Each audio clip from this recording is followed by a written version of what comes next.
Eh, tatlong magkakaibigan. Oo. Si Kiko, si Juan, si Matias. Oo. Yung tatlong magkakaibigan na yon, mahilig silang mag hunting, mga aso. Hindi nagpunta sila sa bundok.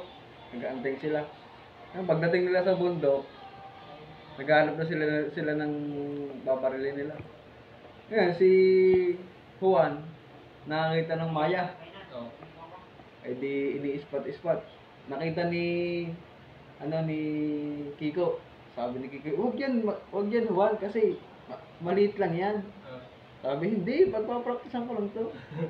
Ay di spot, binaril. The please lang.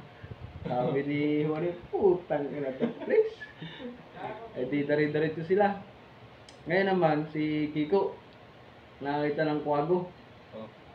Sabi naman ni Juan, wag yan, Kiko, kasi hindi naman niya nakakain. Sabi na nun. Sabi, hindi, magpapraktisan ko lang to. Ay di binaril. The please uli. Ay di napamura ulit. Putang ina, the please na naman. Ngayon, narinig pala ni San Pedro sa langit. Hindi bawal mura pag nasa langit ka. Narinig na. Sabi ni San Pedro isa pang marinig ko kayong nagmumura. Malilintikan kayo sa akin. Oo.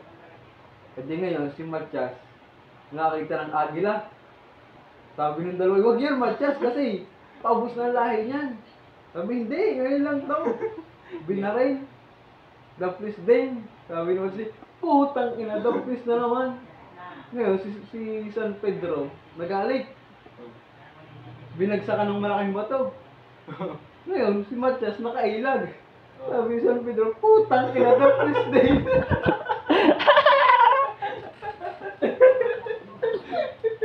Putang ina, the please din daw. Ito ba?